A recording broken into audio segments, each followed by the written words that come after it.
That's a sad story to go along with the rain and severe weather we had. I know. But Actually, it has been a beautiful recovery. it's been a wonderful recovery. Yesterday was so great. Betsy was at the baseball field yesterday. A lot of people I saw as I was walking to work today, they're also going downtown. Sold out game tonight. Again, Yeah. actually, too. A lot of baseball fans out there, hopefully for another W. Come on now. All right, let's talk about the weather outside right now. We're getting a few pops happening in the atmosphere. Satellite radar is showing a little bit of green beginning to pop up across northeast Ohio. We had some darkening clouds move through our area here in the Cleveland metro earlier, but again, not that bad, at least for this time of year. We're kind of dealing with sort of these summertime afternoon garden variety type shower activity. So you can see there I-77 and US 30. 30 is a main artery west towards east moving through middle Ohio. As of right now, we do have some light shower activity. A couple rumbles have moved through our areas north and west, Erie, Huron County earlier this afternoon, even Summit County picking up on a little bit of activity. I want to come in a little bit closer to you and kind of show you what's happening down towards Tuscarawas County, Wayne County as well.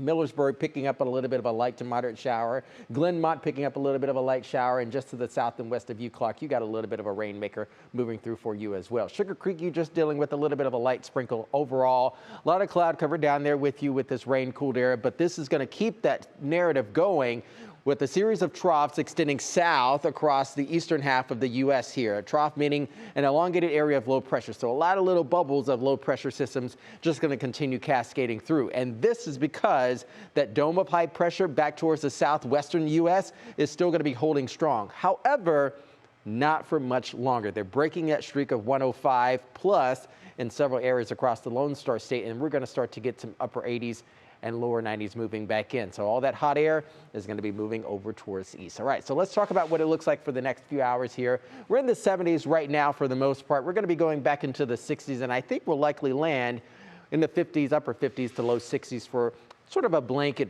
region across northeast Ohio overnight tonight. So again, another really nice start for our Sunday. Because we have sort of those variety type showers popping up, some areas will get very little, some areas will get a little bit more. Quarter to maybe a half inch of rainfall is going to be expected. That is at least for Sunday heading in towards Monday.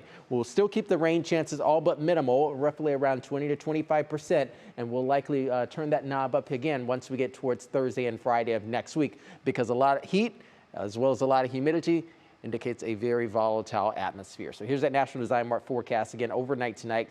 Flirting back into the 50s. We've got a nice juice of warmth coming on in. We're going to go back into the 80s, at least for the most part. A couple pops will likely happen past the 2 p.m. hour for you tomorrow. Guardians play, I believe, 1:40 tomorrow afternoon. We'll keep a close eye on radar for them, at least for the first pitch, and then likely some of the after activity is going to be happening at Progressive Field. But again, we're watching it tomorrow. We think likely the lower levels of the atmosphere will stay below severe weather limits in terms of being conducive for some really active weather. But again, some pops in the atmosphere is really not going to be too much to rain us out here. For Monday, we go even warmer here, likely going into the mid 80s here. But again, we stick with that trend for some afternoon pops. We'll keep it roughly about 20 to 30% tops for us on Monday to kickstart the next week.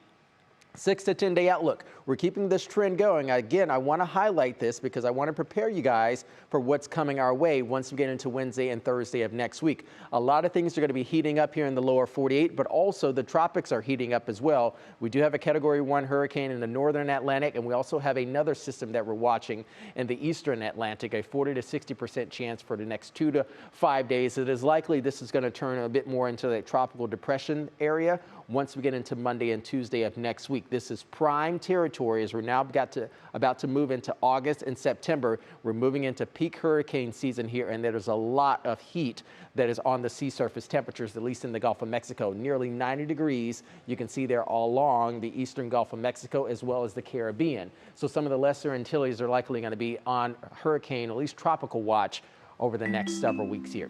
Here's a Unit Home Mortgage 7, upper 80s. You can see there by Tuesday, a few PM pops. We're really heating things up here by Wednesday. 90 degrees right on the nose is what's in the forecast as of right now. And that summer sizzle really ignites once we get into Thursday. Find the cold front. It's going to happen between Friday and Saturday of next week. So again, we're going to be on storm watch again, Neil. Wow, 94 this week. Holy cow. Have the towels out. All right, next.